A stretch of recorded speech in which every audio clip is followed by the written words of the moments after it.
హృదయంలో యేసుక్రీస్తు అనే ఒక వ్యక్తిని కూర్చున్న ఆలోచన అనేది నాలో ఉందన్న సంగతి నాకే తెలియదు. శుభ్రంగా నేను మాలేసుకున్నాను, 5 సార్లు మాలేసుకున్నప్పుడు ఇక్కడ ఎదురుగా మీరు మన మెయిన్ గేట్ దాటగానే ఒక చిన్న కాలువ లాంటిది వచ్చింది చూడండి, చిన్న బ్రిడ్జి. తెలిస్తే చేతులు ఎత్తండి, వందనాలు. తెలియకపోతే ఇప్పుడు కూటమి అయినాక పోయి చూడండి, ఒక పెద్ద కాలువ బ్రిడ్జి ఉంటుంది. దాని ఒడ్డున ఒక పైప్ లైన్ లీక్ ఉంటుంది. ఆ పైప్ లైన్ లీకు మంచి నీళ్లు కదా, తెల్లవారుజామున పంపులు వదిలే టైంలో నీళ్లు ఫుల్గా వస్తాయి. 3ంటికి వదులుతాడు, నీళ్లు ఫుల్గా వస్తాయి అందులో నుంచి, ఆ లీకులో నుంచి. అక్కడికి పోయి ఆ ఫ్రెష్ వాటర్ స్నానం చేయడానికి పొద్దున్నే మాలేసుకొని పోయేవాడిని. నడుచుకుంటా ఒక్కోసారి, సైకిల్ దొక్కుంటా ఒక్కోసారి వెళ్ళేవాడిని. నేను ఉన్న దగ్గర నుంచి ఇక్కడికి నాకు తెలియదు ఇక్కడ ఇంత కథ జరిగిద్దని. ఇదంతా అడవిలాగుంది. నేను అక్కడ ఇక దీక్ష తీసుకున్నప్పుడు ఇక అంతా ఆ భజనేగా. సన్నీళ్ళ స్నానం పొద్దున్నే, కాళ్ళకి చెప్పులు ఉండవు.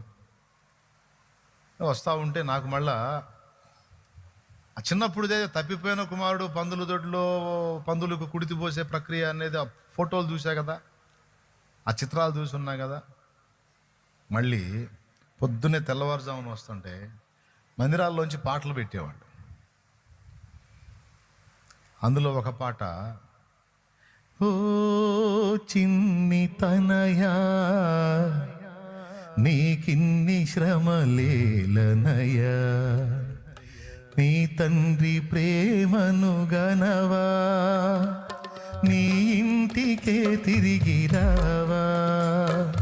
ఓ చిన్ని తనయా నీకిన్ని శ్రమలేలనయా, నీ తండ్రి ప్రేమను గనవా, నీ ఇంటికే తిరిగి రావా.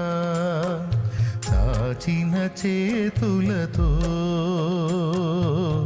ఎదురు చూచుచుండెను, వేచిన నీ తండ్రి కనులు నిదుర ఎరుగకయుండెను.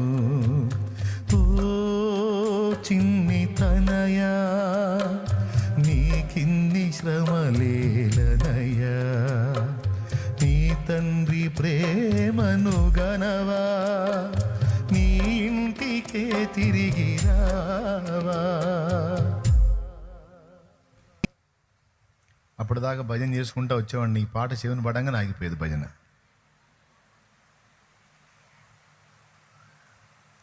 అప్పటిదాకా ఐగిరి నందిని శ్లోకాలు పాడుకుంటూ వచ్చేవాడిని.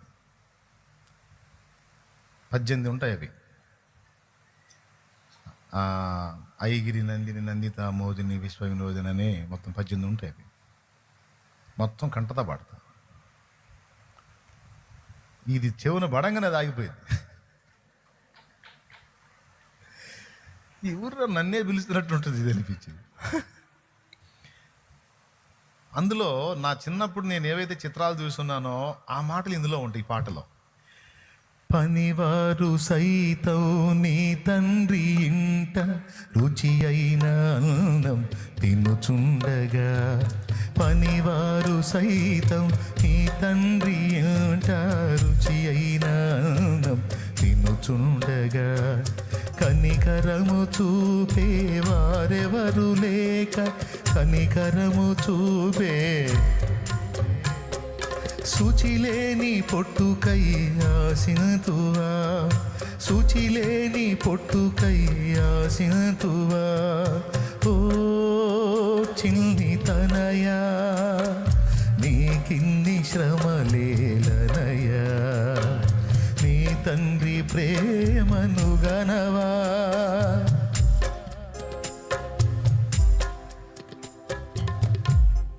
నేను చిన్నప్పుడు చూసిన పుస్తకంలో మ్యాటర్ లాగా ఉంది కదా ఈ పాట. అందులో పాటలు పిచ్చి ఫస్ట్ నుంచి ఉంది. ఒట్టిగా పాట ఏదో వినపడింది విన్నామని కాదు, అందులో పదాల మీద దృష్టి వెళ్ళిద్ది. ఫస్ట్ పందుల ప్రస్తావన వచ్చింది ఈ పాటలో.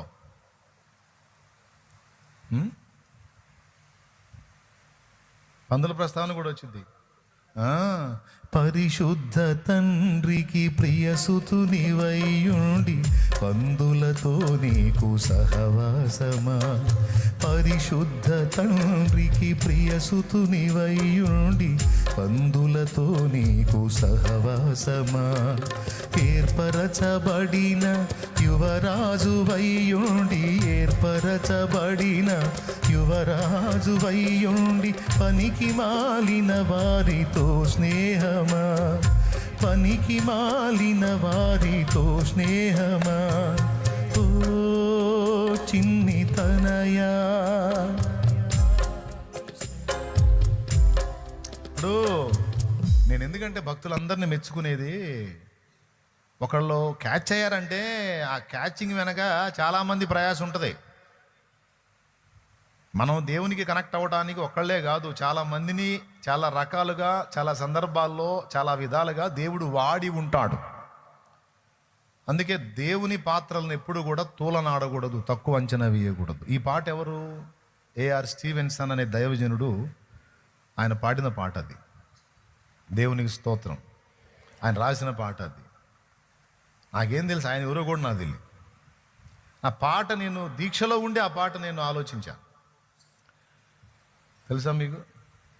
తర్వాత బాప్తిసం ఇచ్చింది ఒకన్నా, దైవిక ప్రేమను నేర్పింది ఒకన్నా, వాక్యాన్ని విభజించటం నిర్వచించటం నేర్పింది ఒకన్నా. ఏమంటే ఇప్పటికి కూడా భక్తి సాధనలో నాకు ప్రోత్సాహకాలుగా ఉన్న వాళ్ళ అన్నలు ఎంతోమంది. ఎంతమంది హస్తాలు ఒక పాత్రను చెక్కడానికి దేవుడు వినియోగించాడో చూడండి. ఇప్పుడు వీళ్ళలో ఎవరైనా అనుకొని ఉంటారా, నేను చేసిన ఈ ప్రయత్నం, నేను చేసిన ఈ చిన్న పని ఒక పాత్రని ప్రభావితం చేసిద్దని ఊహలోనైనా అనుకొని ఉంటారా? ఏమో. అలాగునా బిడ్డ, నువ్వు చేసేటువంటి దేవుని సంబంధమైన పరిచర్య, అది పాట అయినా, మాట అయినా, సువార్త ప్రకటన అయినా, పుస్తకమైనా, బైబుల్ అయినా, కరపత్రమైనా, క్యాలెండర్ అయినా, వాగ్దానం అయినా, ఇతరులకు నువ్వు యేసును పరిచయం చేయడానికి నువ్వు ఎన్ని రకాల అవకాశాలు ఉంటే అన్ని రకాలు వినియోగించుకొని నువ్వు చేసే ప్రయత్నం నిజముగా నిత్య జీవమునకు నిర్ణయింపబడిన వారి విషయంలో ఖచ్చితంగా సఫలమవుతుంది.